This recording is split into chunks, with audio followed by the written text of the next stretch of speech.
All right, welcome back, everybody. HSC Podcast. We are in our movie and entertainment section. If you caught our sports section, appreciate you watching. Movie section, we do movie reviews, top fives. Don't forget to comment if you want to see reviews for specific movies, genres, actors, actresses. Anything you want to see. Please leave us some comments. Give us some help with the content, and you know, just like in the sports part of it, we love seeing subscribers and listeners give us some feedback because we're definitely going to hit it next podcast for you. So this week's interesting week, we kind of focused on movies where people are disappeared, abductions, anything that kind of falls in that realm. And it's funny, interesting enough that we also have like political kind of things going around on this, with certain things happening around there. We just had like we did teenage movies, and then James Vanderbeek passes away. So we Yeah. we're in the media with our movies reviews. But yeah, so that's this week's topic. But first, speaking of James Vanderbeek, I mean, it's been quite a few celebrities, or at least actresses here recently. I guess one of the big ones, is I mean, obviously we already talked James Vanderbeek, but Robert, what is his name? Robert Duvall. Robert Duvall. I know. That's probably why Wes isn't here because he's still mourning Robert Duvall. Right. I mean, I think so. For me, that's a big one because he is such a good actor, but he's iconic in the sense that he's been around for so long. He's been in so many different styles of movies and different roles. But he's always been very like doing things on his own way, right? He does things his way. You can see that in some of his roles that he's played. He's very intense, and he really just seemed to like, love what he was doing. Yeah. I mean, gosh, think about it. He was in To Kill a Mockingbird. That's so long ago. Yeah. He was Boo Radley.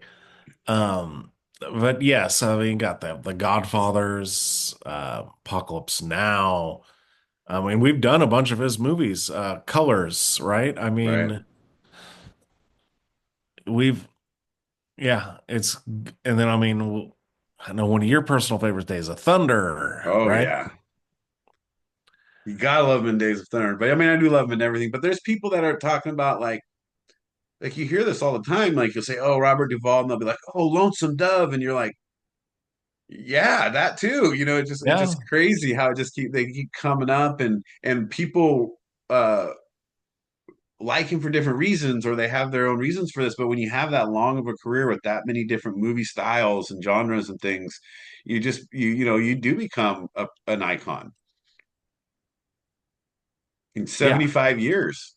Yeah. I mean, that's the thing is everyone has a different idea of Robert Duvall. Like, this is what I think of him. Or, it's like for us, probably he's Tom Hagen, right? I mean, Yeah. Well, I mean, yeah, so I mean, you just can go back and as you just like look at his list, it's kind of hard to believe. yeah.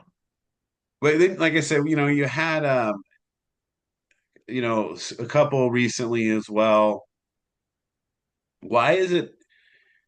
I mean, is it a nostalgia thing? Why is this pull on people's heartstrings when you talk about, actors dying? It seems to really hit the media hard. You get a lot of, videos and posts of people talking about, oh, remember him and oh, remember her, and they do these lifetime spans of showing him at different times. Why does this pull on people's heartstrings more than some other things? Well, it's because, I mean, we all live through movies. We love movies. And even though we don't know these people, it just hurts a little bit when they die. And like for me, like when Val Kilmer died, I was pretty bummed.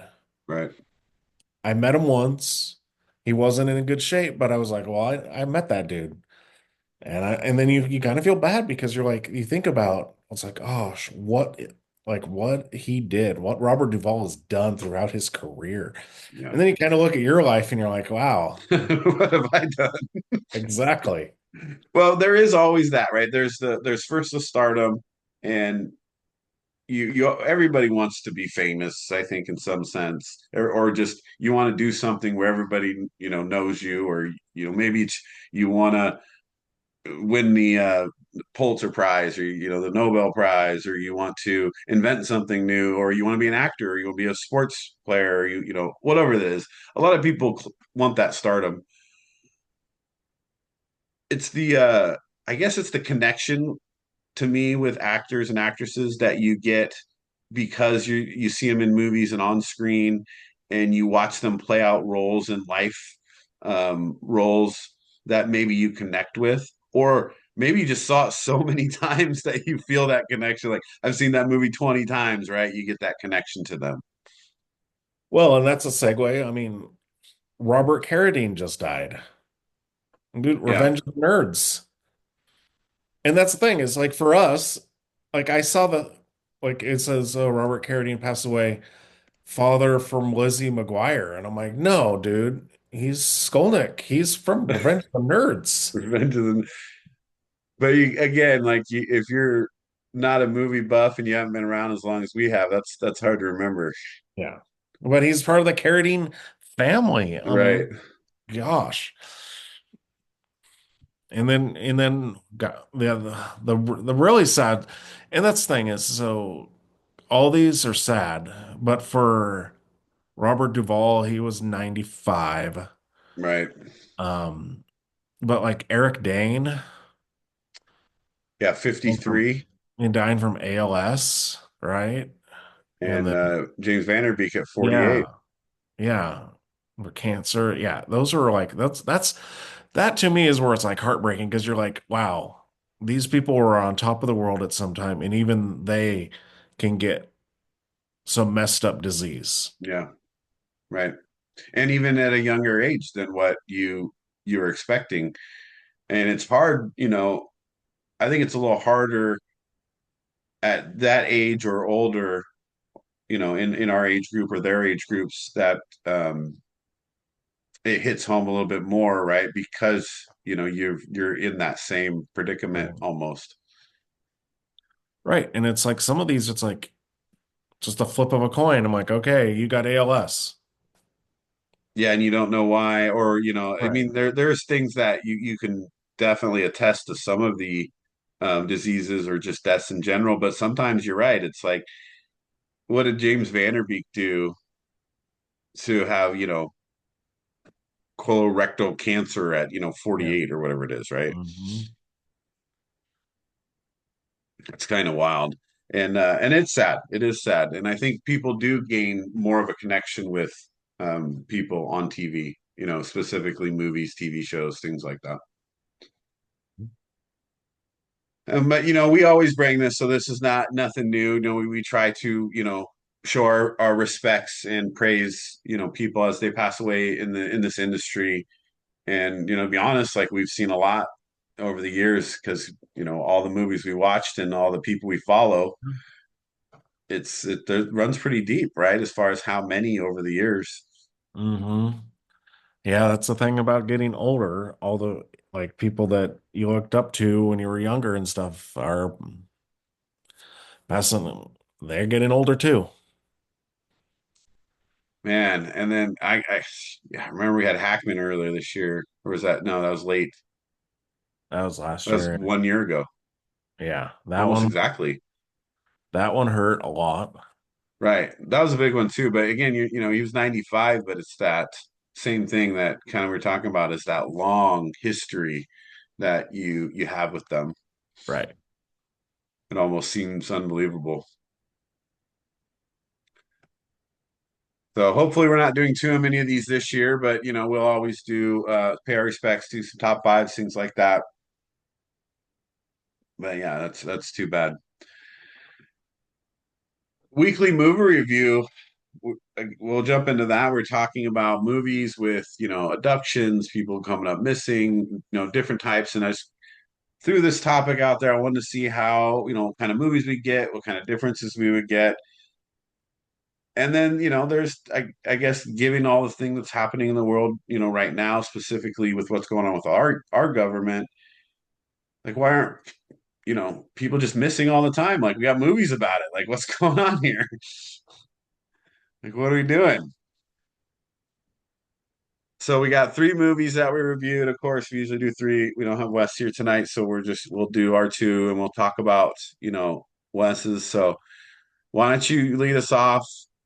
I think yours is probably the a little bit more fun, or I guess less heart-wrenching than maybe Yeah. the other couple movies, right? Well, I will start off with this movie was made in 1986 and it was already talking about you know, gosh, I'm sorry. Um, abductions and why can't I get Oh, like the some kind same of word? trafficking, Yes, trafficking. right? And this is 1986. So yeah, th talk about that.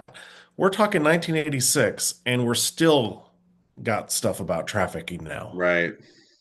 And nothing's been done. No, They you're right. This is a very early introduction to that, in a style that maybe people didn't understand. All right. So my movie is an action comedy though, and that is Big Trouble Little China. I picked this. I had a bunch of movies I could have picked. I got in serious trouble because Caitlin earlier last year was saying, "Why don't you guys start doing movies with a specific topic?" And then she mentioned abductions, and then she mentioned ransom. So And then she's I mad you totally didn't do it. and then I forgot, and then I'm like, "Oh, I'm supposed to do Oh, ransom." that's hilarious. Uh, but anyway, so with Big Trouble in China, I mean, it's one of my favorite movies of all time. So I had to do it once at least in this podcast. We haven't talked about it at all. Jack Burton, he's a truck driver who's hanging out with Wang Chi, and they're doing some gambling. Wang Chi owes him some money, but he has to go and get his fiance at the airport. They go to the airport. Jack stops the Wing Kong from kidnapping this girl, and they end up kidnapping um, Miao Yang, who was Wang Chi's fiance. And then it delves into the Chinese underworld in San Francisco Chinatown, and then a man named Lo Pan, who is both spiritual and physical in form, and he needs a girl with green eyes to marry and sacrifice to become human again. Well, I'll let you keep going on that, but it's so wild that, one, this is in the movie in general, but how crazy, like, what happens in a Chinatown and how realistic some of this stuff is, even though it seems wild, right? Right. Well, that was like the whole part. Like, she gets taken to a brothel to be trafficked. But since she has green eyes, she's not out in the normal because she's so rare. Which is funny, yes. An Asian girl with green eyes is really rare, but green eyes is rare to begin with. Right. Um, and so Wang Chi and Jack Burton get help from Egg Chen, um, Eddie and Margot, and then a girl named Gracie Law, and they all try and infiltrate Lopan's domain to retrieve Mao Ying. And then a bunch of craziness and hijinks ensues. But you also get the introduction of, well, Lo Pan is the what they took took Lo Pan from Big Trouble, and he was used as Shang Tsung in the Mortal Kombat. Right. video games. And then there's the character of Lightning that was used as Raiden. Started off a huge or part of a huge game, right? And But for me, like Big Trouble China, I know it's 1986, so all these young viewers are like, ah, but it's worth a watch. It's funny, it's ridiculous, it has action. I mean, Wang Chi does lots of action. And I just love it because Jack Burton's supposed to be the hero, but he's just kind of there. right. I mean, I think he does a good job though at portraying that as, you I guess it's if you don't not a big Kurt Russell fan or you don't know a lot of Kurt Russell, I think he just introduces himself as in this movie as himself a little bit, but he also plays the role. It's not it's to me it's sometimes a little over the top, which it's the point in certain times of the movie, but he also doesn't play it over the top, right? He kind of just fits in to this role really well. And he keeps you interested in not just the movie, but him, as the what kind of is the main actor, but like you said, like there's so much going on that he's just kind of there. Right. You leave Jack Burton alone. I definitely think it's worth watching. Obviously we've both seen this. You've seen it a lot more than I have, but I've seen it, plenty of times to say that, this is even though it's got the funny comedy, all the other things happening, it does really fit into this category, that we're talking about because like you said, it's introducing some stuff that even back then was even more, I think, hush hush or, kind of not looked at as it is even today. Well, that's what's interesting, funny kind of, but when I picked this and then I was like, well, I could do other things, and you're like, oh no, it's different from the other movies. And then I'm like, but is it? Isn't it Right. just Taken? I mean, it's With comedy, right? yeah, That's why I meant it's different is because even though it's still very very serious content, it's a lighthearted in the screenplay, right? It's right. lighthearted in some of the comedy that comes with it. Right. Well, and it has Chinese mysticism and Right. so a lot. And speaking of Taken, like that was one of the other movies that we did, right? So we were watching Taken, and it is the same in that sense. However, Taken for me, and obviously we're not won't review the whole thing, but let's just give our thoughts on it. Since Wes isn't here to do it. For me, when I watch that movie, one, it's super scary, right? Because I have a daughter, and anybody has kids, it doesn't matter if it's a daughter or not, but just because they're girls in the movie. And it's great in the sense of, oh, if your father's a CIA operative, best in the world, Liam Neeson, then yeah, it's going to end out okay. But for everybody else, you're screwed. Like that's going to be the horrible ending. Oh yeah, because I'm watching this and I'm getting so mad at Femi Janssen's character, like the mom. Right, Oh, they're first off, they lie completely about what they're doing.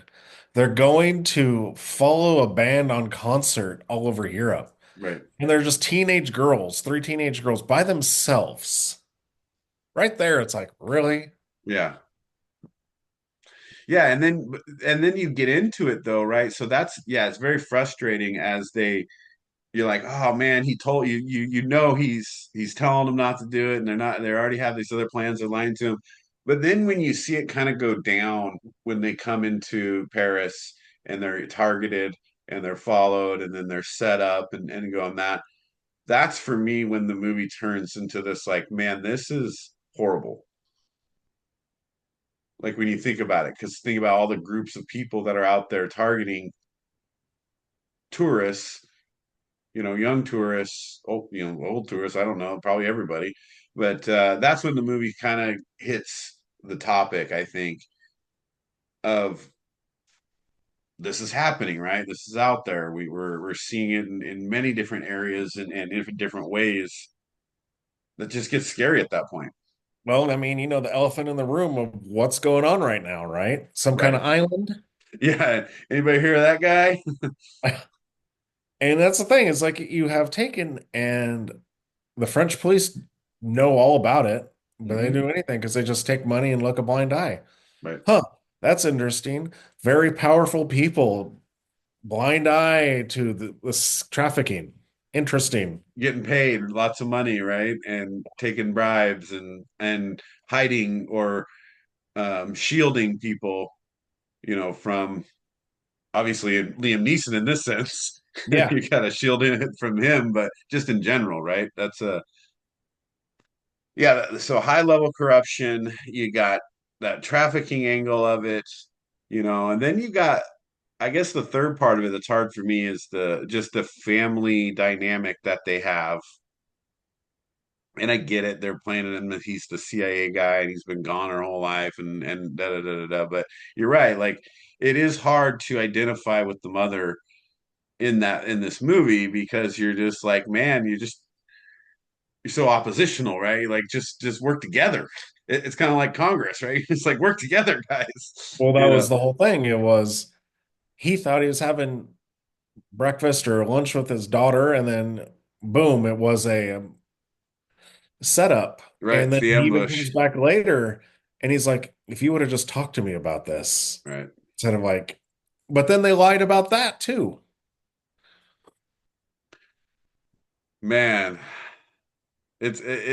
you're right. Now that I think about it, I was probably the same way. I was like, man, this is frustrating. My only thing is if I was, I thought, if you're Liam Neeson's character, I would have just gone to and watched him anyway. They would never have known he was Right, there. right, exactly.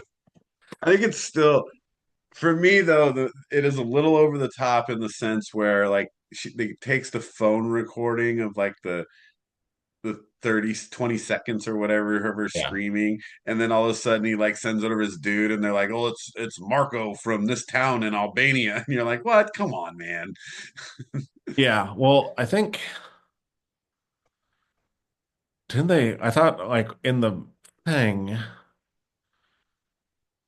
I thought they figured out because Marco is the boss, Right, and right, they figured it out from the tattoo. right, Because the girl, Maggie Grace, she mentions they have the tattoo, and that's where he figured out, okay, this tattoo is by these people, and the leader is this. right, right. No, I know. It's just the like we all got access to that information, right?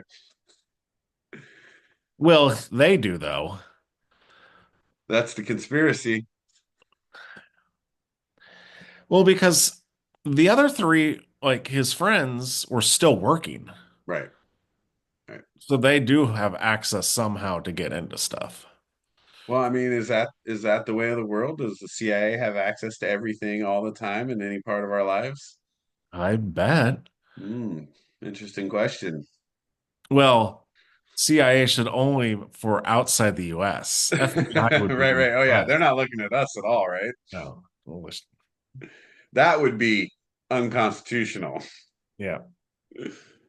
Okay, well, let's get in the next one. So this one's my movie, and this again, when I think of this type of content, this movie for me hits real hard, and this is Gone Baby Gone, 2007. Interesting enough screenplay, directed Ben Affleck, and then of course his brother Casey Affleck. Which, before I really talk about the movie, I just got to say Casey Affleck just kills it in this movie, in my opinion. Everybody can have their own opinion on this. I love him in this movie, but it's about Casey Affleck, his girlfriend. They're playing as like these detectives. They're not police, but they help find missing people, even though they don't have a lot of experience in it. They get hired by this couple who's one of the guy's sister's daughter got abducted, and they're working with the police, and it's not going well. So they hire Casey Affleck, St. Patrick, because he has relevant street knowledge, and he knows the people, and it's in this Boston type area where it's just different out there, right? They're very, very part of their communities, and everybody's very local. But they go through this whole trying to find the girl, and man, then you get to add in people, like Ed Harris. I mean, like how awesome is it for him to come in as Remy Brisson, and now you're like, oh man, this is great. And then Morgan Freeman might as well step into the role. Like you're like, okay, you know, there's still a lot of other good actors I realize I didn't mention, but man, now you're just like, wow, okay, so let's just throw Ed Harris and Morgan Freeman in there. But the premise of the movie then becomes very sad, just because now we get back into that corruption that we are just talking about, and this one to me is different because now it's not even really about a money thing in the sense that sometimes like taken when you're talking about the French police, it's all about just getting their cut. Where this one is, and I don't want to ruin the movie for anybody who hasn't seen it, but let's just say the police end up being very corrupt, in their portion of this disappearance. But man, I mean, over the course of the movie, I just felt like my feelings go different places throughout this movie. Like at first you're mad at certain people, then you're understanding of them, and then you're mad again, and then you just don't know how to feel by the time the movie's over, in my opinion. Yeah, well, I've never seen it. And then I watched it, but then the first time I'm like, oh, this is the person that kidnapped him. But I didn't know the whole I was right about that, but then I didn't know the whole story around like the other people involved. Right. So that was where at the first I'm like, yeah, I kind of understand it. And then I was like, well, then you did a bunch of stuff that, was pretty sketchy. Like really messed up. Yeah. Yeah. So then it's like that doesn't justify what you wanted to. At first you're like, I can see why, you know, because well, Amy Ryan was nominated for an Oscar for this role, Yeah. and she plays the mom who's like a drug addict and a horrible mom. Like Oh, well, no, that's Michelle, or no, that's oh yeah, yeah, Helene Amy McGregor, you're right. Ryan, Yeah, which is funny to me too because you watch people and they've been in a bunch of stuff, but then you watch it out of order of when their lives are. So like the first time I saw Amy Ryan was The Office. yeah. Oh, that's interesting. And then later I saw her, I'm like, oh, I watched The Wire, and I'm like, oh, okay, that's a different role for her. And now it's this one. I'm like, oh man, this is a totally different role. Yeah, you're like, wow, she's got a little bit of range here. Yeah. But then you're like, yeah, she's a POS. And it's like, okay. And even at the end, you're kind of like, well, she's still not that great. But Right. And they play it, and they like play it off that way too. Like I think there's the scene at the end is to like bring you back to where you were at the beginning of the movie, right? Because like you said, like you feel one way about it, but then you like start looking at, does the means justify the end, right? And then you start feel a different way. And then you look at like Casey Affleck and his character Patrick and everything he gives up, Mhm. right? Oh, and To he doesn't waver. This is what's right. This is what's wrong. He's black right. and white. Which that's I think that's what like put you on such an emotional roller coaster, right? Throughout the whole movie because everybody wants to like be a Patrick, right? Everybody wants to be like, man, you just do what's right, and that's just what you do. Right. Yeah, because even Michelle Monaghan, then you're like, well, she turned out to be a jerk. Right. Yeah. After, yeah, exactly. When you go back to that, because at first you're like, well, I kind of agree with her, Yeah. she plays the girlfriend of Casey Affleck. Michelle Monaghan plays Angie. But yeah, you're almost like, I'm on her side at first. Yeah. And then by the end, you're like, no, no, no. Like, you can't do that. Yeah, exactly. That's where it was for me. It's like you understand why they were doing it, but the way they went about doing it, you're like, nah, that doesn't sit well. Right. Yeah, and then Ed Harris' character, right, in all of Yeah. this, you have kind of the same thing going on with him, though, in the sense that, like, why does this dude care so much that he's willing to risk everything, Right. right? And then they have that scene where his partner gets shot, and they're outside the hotel, the hospital, and man, he delivers a powerful couple lines there Yeah. when he's like, if you hurt a child, if you do this to a child, like I'm taking you down, basically, right? And you're like, man, I mean, he really delivers those lines.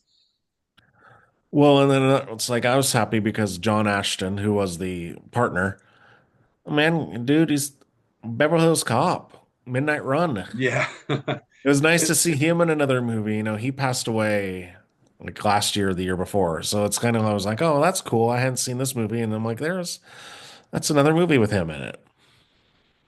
yeah, there's so many of them too, right?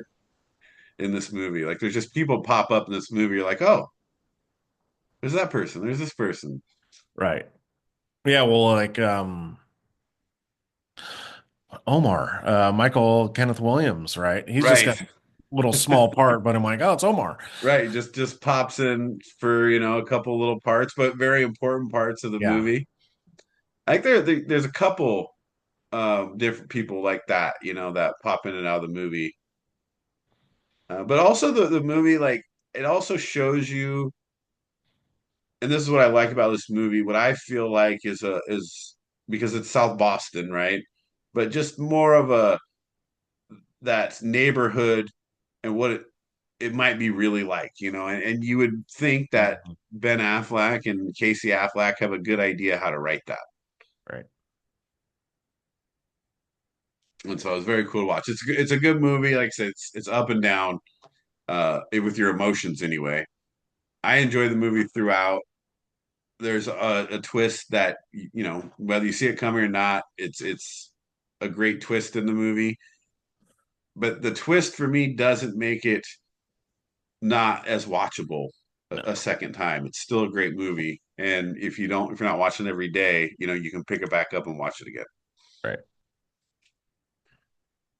All right, well, so we got Taken, we had Gone Baby Gone, Big Trouble Little China. We were focused around people going missing, abduction, things like that. And again, we talked a little bit about this throughout, just kind of mention comments and things like that. But with what's going on in the world, like this should be, and we don't talk a lot of politics, and we're not going to talk a lot of politics, but this in general, to me, doesn't get enough attention, doesn't get enough focus. It happens way too much, way too often, and so many people are focused on so many other things that I think's wrong, right? You're talking about money and power and stock markets and all this stupid stuff when this kind of stuff's out there happening.